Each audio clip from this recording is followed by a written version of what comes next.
হে দোস্ত, back to my second video'. আজি ভিডিঅ'টো ইমান লং নহয়, মানে কালি ৰাতি মই এটা পোষ্ট দেখিছিলোঁ আৰু সেইটো পোষ্ট হ'ল আশৰাফুল দাদাৰ। সেইটোত লিখা আছিলে 1 লাখ ছাবস্ক্ৰাইবাৰ হ'লে 1 লাখ টকা পাব এজন মানুহে, আৰু যিজন মানুহে পাব সেইটো মানুহৰ ব্লাড কেঞ্চাৰ। গতিকে যদি আপোনালোকৰ এটা ছাবস্ক্ৰাইবৰ কাৰণে এজন মানুহৰ প্ৰাণ বাচি যায়, তেনেহ'লে ভাবকচোন কিমান ডাঙৰ সহায় কৰা হ'ব এইটো। গতিকে আপোনালোকে এটাকৈ ছাবস্ক্ৰাইব কৰি দিয়ক আৰু এইটো ভিডিঅ' শ্বেয়াৰ কৰি দিয়ক, যাতে কৰি এইটো ভিডিঅ' আশৰাফুল দাদাৰ সন্মুখত যাই পায়। আৰু যদি এইটো ভিডিঅ'ত আশৰাফুল দাদা এটা কমেণ্ট কৰি দিয়ে, তেনেহ'লে মই কালি টাউনত গৈ কেনে গোটেই মানুহৰ পৰা এটাকৈ ছাবস্ক্ৰাইব কৰিবলৈ ক'ম মই, আৰু যিমান পাৰোঁ মই ছাবস্ক্ৰাইব কৰি দিমেই।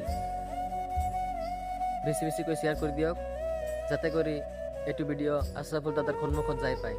দাদাৰ চেনেলটো স্ক্ৰীনত দিয়া আছে, আপোনালোকে ছাবস্ক্ৰাইব কৰি দিয়ক প্লিজ।